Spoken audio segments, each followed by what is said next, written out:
माझ्या भावाचं नाव शरद दगडू खुरपे. आता जवळजवळ ते वयाच्या एक 5व्या-6व्या वर्षापासून त्यांना अपंगत्व आलेले आहे. त्याच्यात थोडीफार सुधारणा झालेली आहे. त्याला थोडं प्रमाणात खाता येतं एवढंपर्यंत त्याचं हे केलेलं आहे.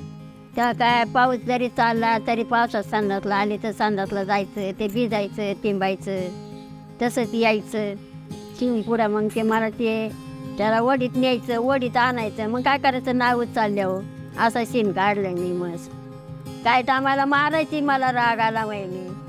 कायच सांगायचं, जायचं ते आपलं खरडत आणि यायचं खरडत. आणि ते काय सांगत आहे मला. काय वेळ 2-2 वेळा आल्या तर 2-2 वेळा त्याला आंघोळीला पाणी द्यायचं. असा त्रास होता लय. मला चांगलं वाटतं ना. आता माझ्या जीवाला सुख झालं तेव्हापासून ना. पहिला लय त्रास काढायचे मी. तसं आता मला बरं वाटतं ना. जाते येते ते आपलं. त्याला लय आनंद झाला. ते सारखा त्याला रात्रंदिवस झोप नाही यायची. ती माणसं कधी येतात कामाला आणि स्वाधी असा सारखा खुश येत होता नुसता. त्याला जाण्या येण्यासाठी सुटेबल जे पहिलं त्याची हाईट खाली होती ना, त्याला जायला चढायला वगैरे त्रास व्हायचा टॉयलेटमध्ये. ते संपूर्ण फ्लॅट बनवलं तर त्याला जाण्यासाठी सोपं झालं, एकदम सुटेबल झालं. त्याच्यामुळं ते एकदम लेवलने बनवलं आहे. लांब जायला लागत होतं, पाण्या पावसाचं पोर जायचं यायचं, त्याला त्रास व्हायचा.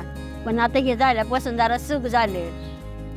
फक्त आपल्याला पाणी निघून वाचायचं, साफ करायचं, एवढंच करायचं.